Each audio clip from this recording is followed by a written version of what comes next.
bold predictions. Going to be 3 of them from each of us. And Trident, since you have more subscribers than I do, Trident, give me your first prediction. And of course, we can't piggyback off of each other. We got to come up with something different every single time. So, Trident, what is your first bold prediction? Well, I don't have any numbers for it, like, you know what I mean? Like prediction in terms of, oh, I think these will be the numbers. But I will say this is my first one. I think Brian Wu is going to be a legitimate, I don't want to know what number I'll put it into, but a top line rotation pitcher. I think he's going to be the guy that really takes the biggest step forward on the pitching staff. And I think we're going to look at him maybe even similar to the way we look at a Logan Gilbert. I won't say Kirby just because with Kirby's how much he limits walks, I don't think Wu will ever be there.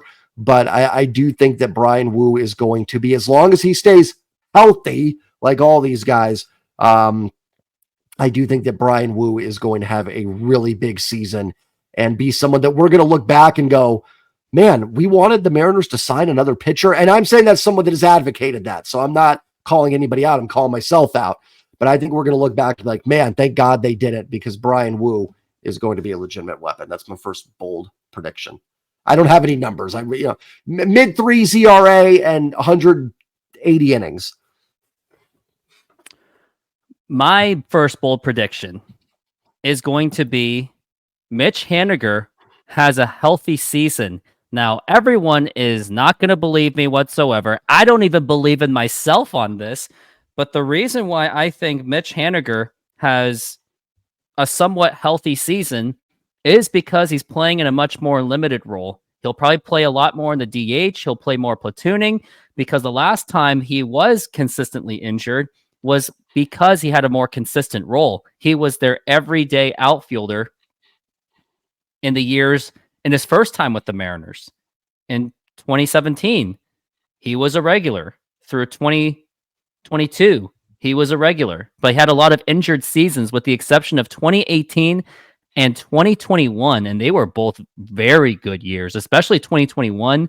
Imagine if we could get the 21 Haniger, which I don't think is going to happen, but maybe if you get something like a 2018 Mitch Haniger, then at least that will be a huge part of this offense, and it will make it feel like that Jerry Dipoto was a genius for being able to pull off that trade to offload the injured Robbie Ray. So not asking for a 2021 Mitch Haniger season, but maybe around like a 2018 season where he has like a low 20 home run season. And he doesn't have to necessarily hit like 40 bombs. He just has to be healthy and just consistent. So I think Mitch Haniger will have a healthy season just only because of the role he has been given. All right, I like it, love it. My second one, and I don't know if this is necessarily how bold this is, because I think most people would probably say, yeah, I can see that happening. But one of those low-key bullpen signings, whether it's Kirby Snead, Jackson Kowar, that was a trade. Who else did they sign? That guy from the Angels, I don't remember his name, the other lefty that they signed. The guy they got from the Pirates in the beginning of the offseason, Austin Voth, the guy they got from the Orioles.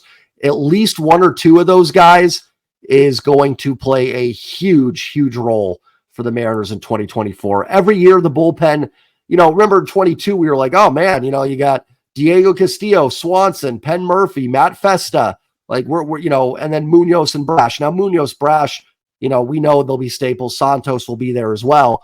But I do think that, a lot of those guys are kind of on the fringe. I don't mean this maliciously because I love them, but guys like Taylor Saucedo, wouldn't be the craziest thing if he took a step back this year or something like that. Trent Thornton got some good strikeout numbers, gives up a lot of home runs. Maybe he takes a step back. And one of these guys that we didn't even do a video on, just kind of go, yeah, they're in the minor league system. At least one of those guys is going to have a huge role for the Mariners that we're going to be sitting here going, man, how about Kirby Snead? I'm just using him as an example, but how about how big's he been? The same way we talked about Topa and Spire last season. What about Vargas off of the Eugenio Suarez trade? Yeah, There's been that's another one. Talks about him too. There's been so many they've added to the pile that I forget the names at times. But yep, another one. One or two of those guys is going to be someone big in this bullpen for the Mariners. Hopefully that's true, because that's what the Mariners usually do. Is they usually end up but what they basically do in the bullpen, they probably go in the streets of Seattle in the crappiest parts, going, "Hey, you right there, yeah, I'm talking to you. Yeah, you're the pitcher, man. Yeah, come on. Here's $1 million, or here's something non-guaranteed." That's maybe it happened at least once. They went in those streets of Seattle, going, "Yeah, you're our pitcher." That's not true. That's just more dramatized, but it just feels that it's a little, but they do a good job of it. They've done a nice job with a lot of these guys, and I definitely think at least one of them will be someone that in July, August will be going, "Oh man, thank God for Vargas, thank God for Snead, I think Diaz was the guy they got from the Angels, Jonathan Diaz, I don't remember. Thank God for Coar." There's going to be someone that we're going to be like, "Man, good thing we got them." So that's my second bold prediction. All right. Now I got to come up with a second bold prediction myself. And this will be a tough one. It's really tough already. Like, I'm almost tempted to have you come up with a third one. But it's tough. And I don't even know how bold the bullpen one was. I think most people would probably agree with that, but just something. I guess I will say, okay, this is going to be a very dark. Okay, that's not actually. No, that prediction is going to be. I was going to say like everyone's going to be injured, but like everyone kind of expects that. But I mean, it could be. I mean, listen, I'm trying to keep it positive, for mine. But we could do our 3 positive and then 1 negative bold prediction. And it's not so much like a prediction. It's more something that I think is possible. I don't know if that's a good way to put it. We could look at it like that. Yeah, I got one, and I will say this, that Julio Rodriguez will some way be in the contention for MVP, because look at the situation that they have. The outfielding is not exactly promising. Like, there's just so many question marks. Like, can Luke Raley actually work out? Can Mitch Haniger be healthy? Can Dominic Canzone actually step up? I'm going to say, because of the situation around him, maybe he will be motivated to actually take it to the MVP level. And yes, it's just a post on social media, but he says he desires to get the Mariners to the World Series, as he was in the Super Bowl. But yeah, actions speak louder than words, and talk is cheap. But Julio Rodriguez, I don't doubt him at all. Like, I don't doubt his work ethic. He really does work at his game. And yes, he won't have Eugenio Suarez, but maybe that absence of leadership maybe gets him to be like, well, maybe he's got to be the leader.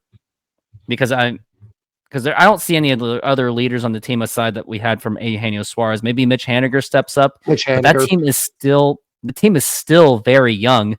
So maybe Julio, he steps up this time and actually he matures. He bats a bit better. He doesn't just go after bad pitches all the time like he always does. Or he just tries to swing in a way where it's a home run. So maybe he will, maybe he will get to that MVP level. So that's my number 2, is Julio Rodriguez is in contention for MVP. That was going to be mine. Sorry, I got to switch it up now. I will go with, all right, I'll go really bold here. I'm going to go bold where the bolds have not gone before. Cal Raleigh will be in the MVP discussion as well. Being a catcher, I think he's going to put up a big season. And I think based on positional value and stuff, I'll say Cal Raleigh is in the MVP conversation this season. Even I'm not sure how much I believe that one, but this is bold predictions. So I'm going to be really bold, and I'll go with that. I like that. Because Cal Raleigh, he's rising to be one of the leaders. Maybe he's like, okay, you know what? I got to step up because ownership ain't going to save me.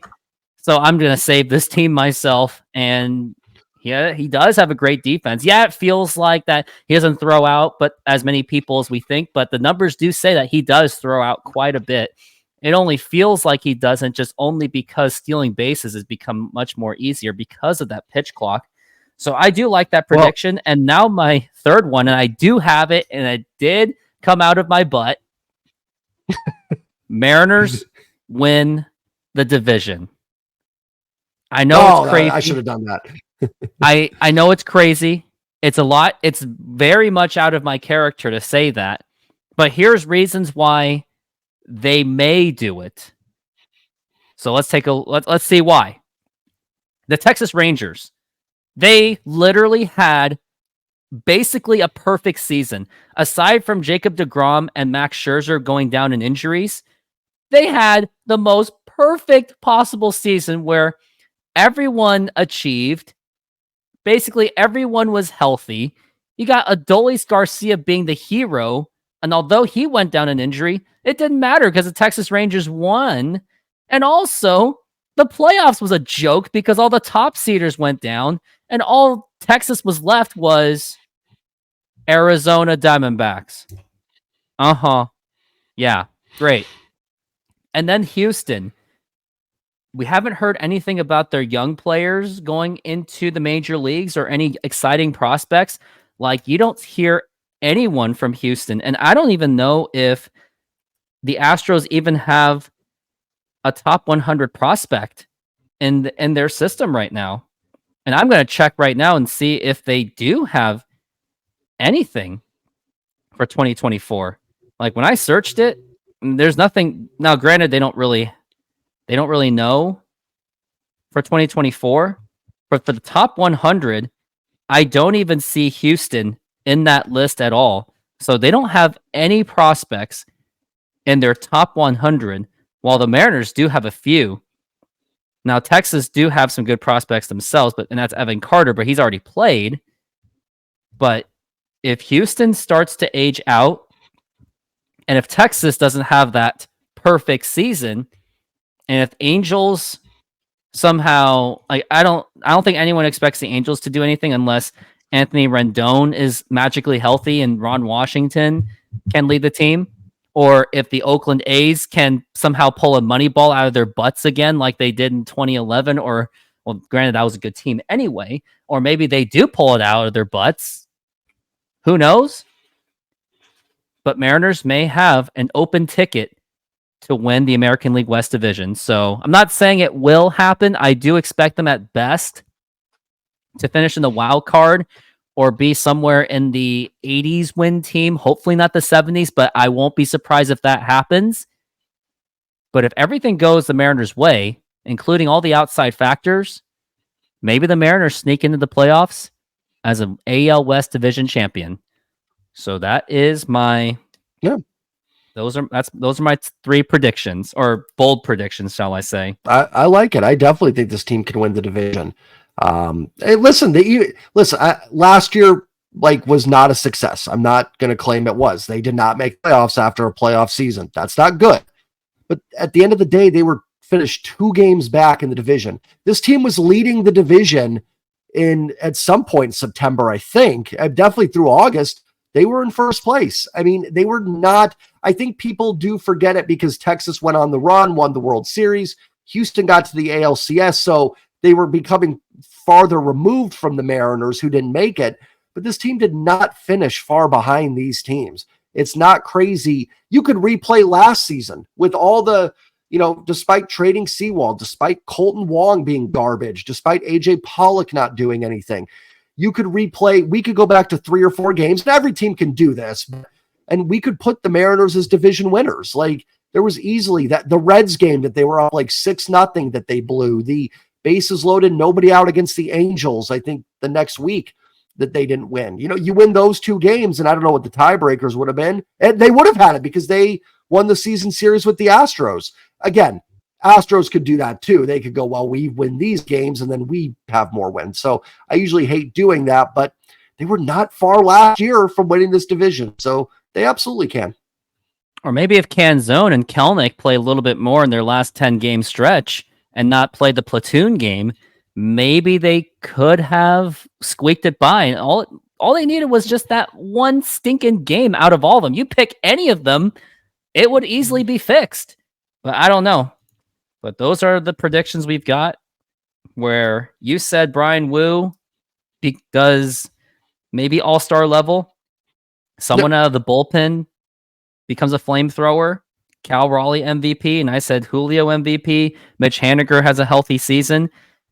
And Mariners winning the American League West. And you have reached to the end of the video. Congratulations. And did you think I was being that bold? Well, here are a couple more videos showing how bold I am.